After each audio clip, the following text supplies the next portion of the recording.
Why is skinny never skinny enough? The idea of being thin has been around for centuries, although its meaning has warped over time.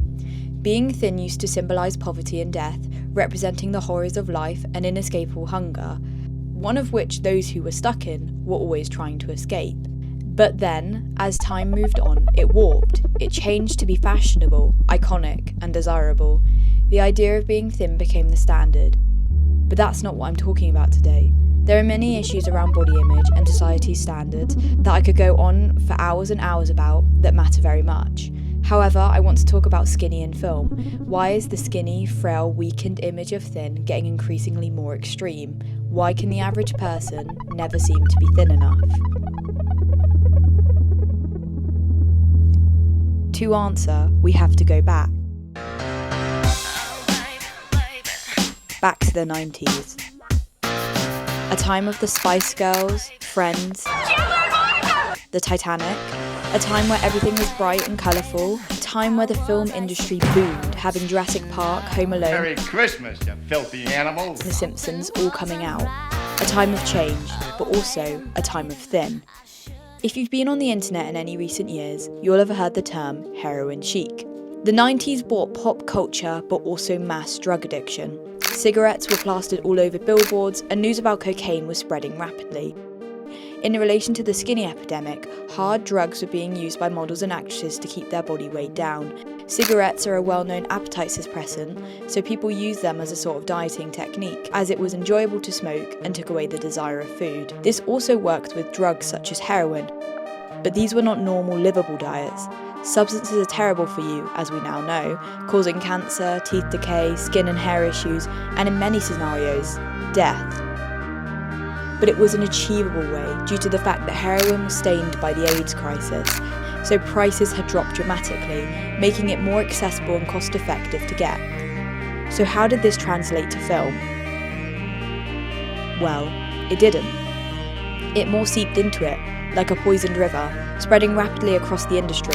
Women shrank to unimaginable sizes, and audiences watched as many famous women became husks of their former selves. And I think from this, one of the most appalling aspects was how society then viewed women who were not the desired thinness. Kate Winslet, who was in hit movie Titanic, explained that by paparazzi she was deemed fat on the Titanic press tour. Many abhorrent words were spoken of many women. Bring the 2000s. A time of similar traits, a supposed new era creating films such as Brokeback Mountain, Bridget Jones's Diary, and The Devil Wears Prada, just to name a few. Although it was a new time, there were still many and or similar problems. In The Devil Wears Prada, Andrea was called fat many times during the film. I don't know what you expect me to do. There's nothing in this whole closet that'll fit a size 6. And yes, it's supposed to be a film highlighting the disaster that was and still is the fashion industry about women, but it was never properly highlighted by the film, a mere throwaway line that the film only highlights for comedy. The lead actress of A Bridget Jones's Diary was ridiculed for years by the paparazzi over her body weight, and even in the film it is commented on. The problem with these two examples, in my opinion, is that both actresses are healthy weights and are already quite slim. The danger of labelling them overweight is that it gives the message that women, to be slim, should be smaller than a safe, healthy weight. One of the worst examples of this in the early 2000s was the film Mean Girls, a mockery of girls in high school following our main protagonist Katie as she fights the plastics of her school, ran by Regina George. A plot point in the film is that Katie uses a Swedish chocolate bar to secretly make Regina George gain weight, which in itself is a horrifying aspect to add to a film, but what's worse is that Regina becomes fat. These sweatpants are all that fits me right now. And she looks the same. Fat was so insulting in the 2000s that everyone who wasn't as thin as they could possibly be was fat. But why is it relevant? Thin and fat are extremes of health. You shouldn't be too overweight, but also shouldn't be too underweight either. It's a very hard line to walk, and I believe that media should do its best to highlight the problems, but also not be too rash with the messaging about them. Weight is a very heavy subject for many, and it's hard to not take on and absorb what the media shows you. Which brings me to my next point. Have you ever heard of the film To the Bone? It's a film about a young woman battling anorexia, a powerful film that highlights the struggles and implications of starving yourself. Did you also know this film has a kill count?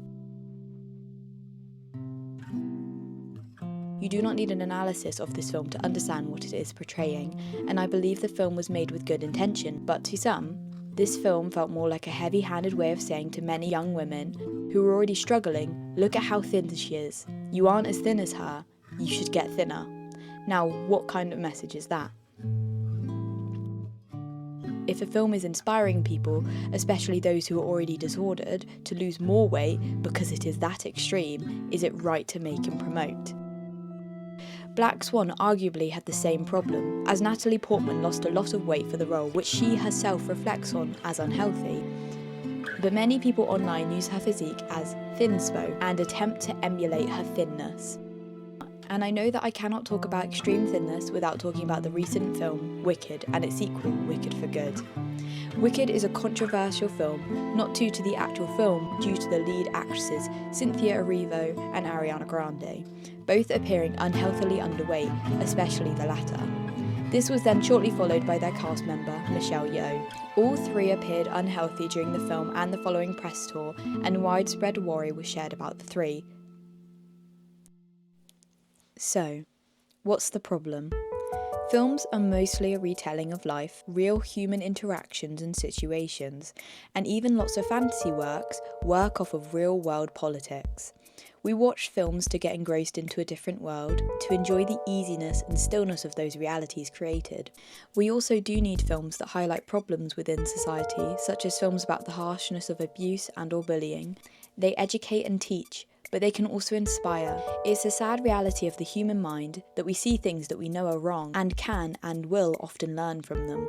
The idea that 13 Reasons Why, a show to educate about suicide and bullying in an American high school, led people to follow suit. Education and inspiration can often be intertwined and overlooked. I can never stop the creation of controversial films. It will always be argued that they are needed to educate. We can slap on an 18+ label and prevent children and teens from seeing these harsh things, but we know it will truly never stop them. We could also stop showing such extreme ways of dieting in films, stop paparazzi from commenting on others, offer help to those who are clearly struggling, create a better, more empathetic Hollywood. But no matter how much you yell into the void of Hollywood, there'll always be a wall built decades ago, brick by brick, by trends and feelings that materialised it, the thin mindset that can never be broken down. Controversial and emotionally inspiring movies will be made until the end of time, and in some parts they are good. They create emotional empathy between people and create environments to be open and honest with others. But there is a deeper beast, a beast of misinterpretation, copycat behaviour, a mindset of, if that actress is called fat and that one can be so thin, why can't I?